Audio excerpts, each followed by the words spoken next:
Okay, I want to start by saying two important maises. One about the Baal Shem Tov and one about the Divrei Chaim. Heilige Yidden, you can say over the maises and you can learn from them. The Baal Shem Tov was sitting at a table. He was in a Gvir's house, I guess raising money.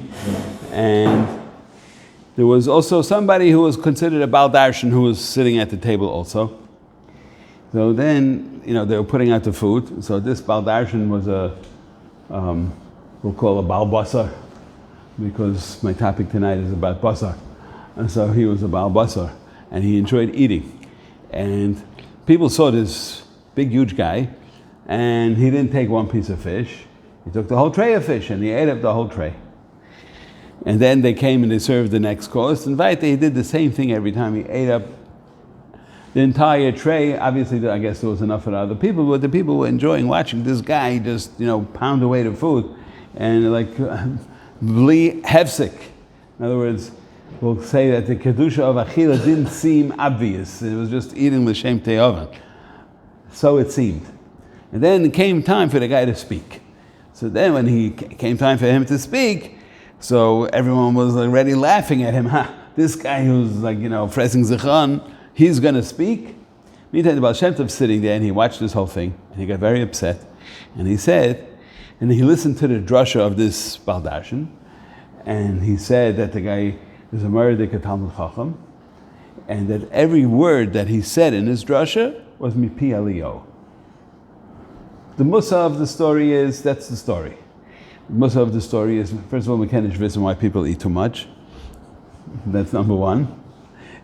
And Sveitins, he wanted to teach a lesson, which I'll get to. Other story is with the Divrei Chaim. This is, he was read a shidduch, but he had problems with his feet, always. You know the Maisa?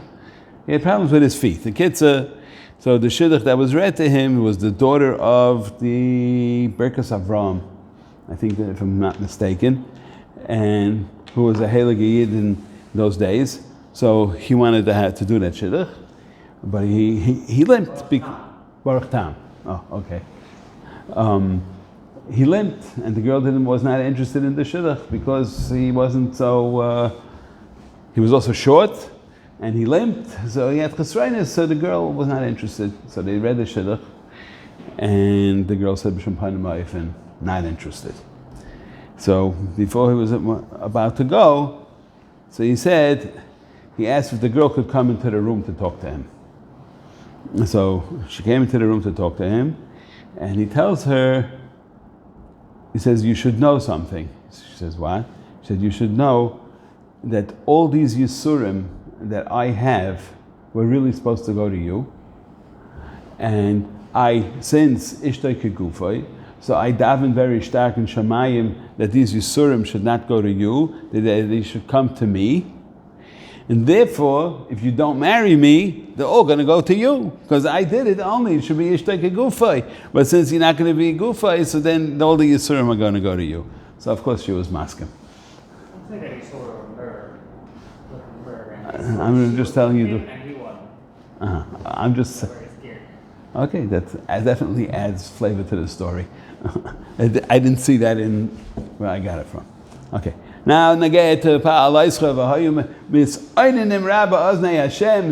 Rebbeinu Shalom, they said, Mi achilenu basar. Right? That's the connection. Mi achilenu basar. So, first of all, was epis basar. Right? Why basar more than anything else? Right? So, food goes in madregas, but the first thing the Rebbeinu Shalom wanted to teach Klal Yisrael is that when you have a baby who's trying to walk, so what do? You stand in front of the kid and you offer him a candy, and then as he's about to reach it, you take a step back. Every time he's coming, you take one step back. Why? Because in order you want to teach the kid, even if he falls here and there, but you're teaching him how to walk. Rebbeinu Shalom put the Aron in front of Klal Yisrael. He didn't put the Aron in the middle of Klal Yisrael. He put it in front of them. Like every step, the Kedusha was going further away, trying to teach them to walk on their own. Like it shouldn't be nichshal into these madregas. Unfortunately, Klal Yisrael had taibas habasar. Now, why basar more than anything else? In madregas and achila, there are different madregas. So basar is considered midas hadin, is the lowest madrega of food. A higher madrega is dogim, and a higher madrega than that is chalav. How does that work? So first of all, in the chalav, which would also go together with tamarim, is automatically the fact that you have milk shows already the tikkun. In other words, because that chalav was supposed to be dam, right? And now the dam was mahapich to chalav, so automatically it's a hamtaka, so therefore it's already midas hachesed, not midas hadin. And same thing with dvash, right? So yesh the amri that it comes from devarim, which sting, which is a midas hadin, but once they give out the honey, that's already a hamtaka. And or if you say even if it's from tamarim, tamarim is miloshen mar. Tzadik atama yifra, the Mefarshim bring down that the tamar is miloshen mar.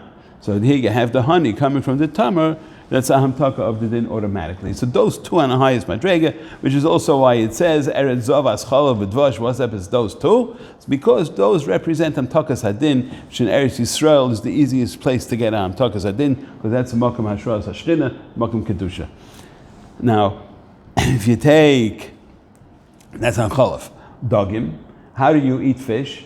So the chanra is hadoga. Why? What's the yichus of the fish? The yichus of the fish is that we did not have to be mesaken it. How do you eat fish? I mean, you have to cook it, but yeah, sushi meichiach, you can eat it raw as well, right?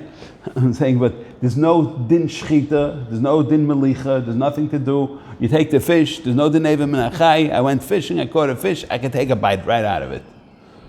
Unnecessarily, it may not be so appetizing, but I could do that. There's no tikkun required for it.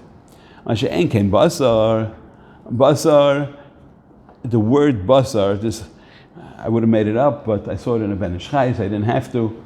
That the shin of basar is keneged the milui elikim, and the resh of the basar is keneged the acherayim of Shem elikim, and the beis is representing both the milui and the acherayim, and that's basar. So therefore, it needs the greatest tikkun. All right, and the tikkun comes from shchita. And granted, this I'm myself on my own. Now, what is shchita? How is shchita showing you that it's a hamtaka? Because you have the shin, which is the milui elikim. And after that comes the chita. So what will be the alternative? Chita really doesn't require any tikkun. Chita, you could really eat it kamay shehu, right? You wouldn't make a moitz lechem in a aretz, but you would make a hadama if you eat straight wheat. You could bet some eat it all by itself, right? What? Okay, but the point is that this tikkun that it needs is not al pidin, the tikkun that it needs is al piteva. So it's a different type of tikkun. So therefore, shchita is the tikkun for the basar.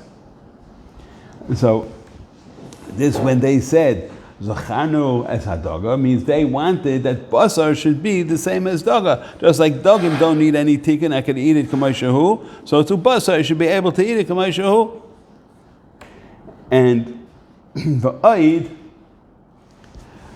we see also nachazach that it's interesting to note that why can we have, you're allowed to, basar b'chalav obviously we know is asur, right? So why is it that you're first allowed to eat chalav and then basar?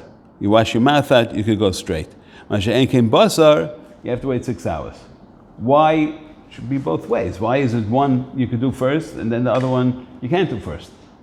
So since chalav is merumas in chesed, so when you eat first the chalav, so the shirish in the person's stomach is going to be filled with chesed. And then if you put in the din, which is the basar afterwards, so the chesed is mizgaber on the din. Masha'enken, if you do it the other way, if the din is the shirish, in other words, the din is there first, you have to wait until misachel habasar, till it's digested, before you can put in the chalav, because you can't mix the din and the chesed, which comes back to the alta maisa, which is lois vashal gedi b'chalev imoy, right? That the chalav represents the midas hachesed. And those two things. Okay, also nachazach. Why is it, if you also go on madregas, why is it that dogim taka don't need any tikkun? Because as you know, that dogim abechinas is kasya, it's covered up. Right? And just like if you go to the Haya Ilamis Al Yainim, it's all behelim, it's all covered up. So dogim is keneged the Ilamis Al Yainim. and then you'll have madregas below it, which will be the ilamas tachtonim. Let's say the zav and nuk would be connected the shchita and the basar. So, and each one is a higher madrega. That's why there's no ayin hara shaylet and dogim, because by keser and these ilamas, there is no such thing as ra. There is only taif. So therefore, nothing could be shaylet on it. There's no ayin hara because it can't be shaylet on it. That's why it doesn't need eyelids. A fish that has no eyelids. Why? It doesn't have to close its eyes because it's anyhow miskasel legamri. So, what's the bottom line? Since Shabbos is me'ein olam haba, therefore we want to connect the two. So we put the dogim, which is a food, the ein tzarech tikun, right? So we have to eat it on Shabbos because Shabbos is the tikun of the whole week. And then, but then we also want to show that we live by Hayalma, so we want to enjoy the basar, right? And basar is tzarech tikun, so therefore we masakin the basar. How to? We prepare it for Shabbos. Also, nachazach, that in basar there's always a gilgul of a neshama, yishana. So when we masakin it on a oifen and we eat it on Shulchan Shabbos, is the greatest tikkun for any gilgul that's stuck into yana basar. On that note, we meintach that when you eat basar, pikadusha, and on Shabbos there is no calories. Or to wissen from experience, there's plenty of calories. Hagot Shabbos.